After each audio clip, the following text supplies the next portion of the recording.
Hi, I'm going to give some tips on planning your next vacation or trip and booking with an airline. My credentials are I'm a pilot myself. I've flown Cessna 172s, King Airs, and the Dash 8 IFR rating. I have friends who work in the airline industry as well from Embry-Riddle. So these are going to be my tips for planning your next trip. Some of them are fundamentally known, other ones are less common knowledge. First tip is most people know, book early, months in advance. If you're confident on time and date and it's not contingent on anything such as weather, book early, a couple months in advance will usually get you a really good rate. The other option is actually booking last minute at the airport on standby. Sometimes they might have 3 to 4 seats available at the end or more, and they're desperate to get rid of them. You want to pick one of them up. You'll probably get a better rate. You can also play each airline off each other and check all the airlines then. And if they have any remaining seats, you can fly in standby status. As long as it's not urgent and you're very flexible, you might even have to stay a night at the airport. But that will usually get you a pretty good rate. But booking early is what I suggest. The other option is booking early or late in the day.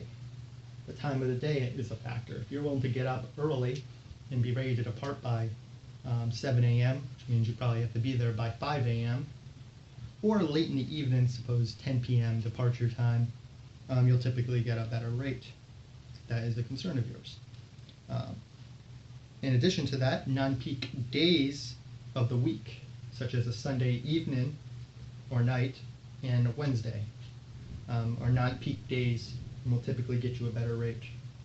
As well as times of the year in relation to the location. Florida in the middle of summer, you'll probably get a better rate versus going to Florida into winter when more people want to go there.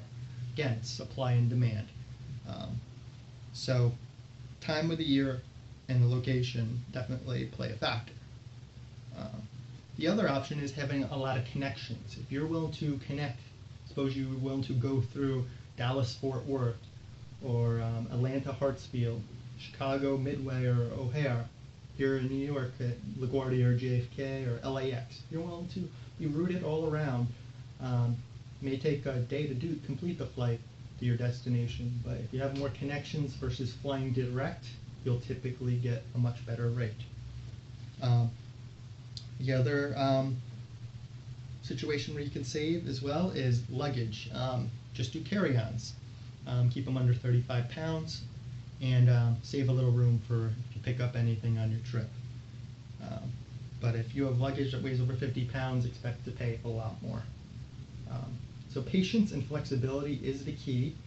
There are other modes of transportation. You can try train and such for shorter routes. I suggest that. Train or bus. Here in New York, we have a great train system. So those are my tips. Book early or standby. Early or late in the day. Be flexible.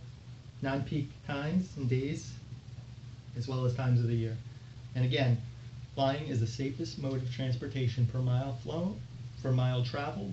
So don't worry about safety, whether it's TSA or in the air safety.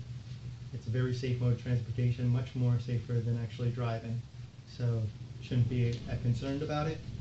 So again, I hope this PSA helps on your next trip, and enjoy.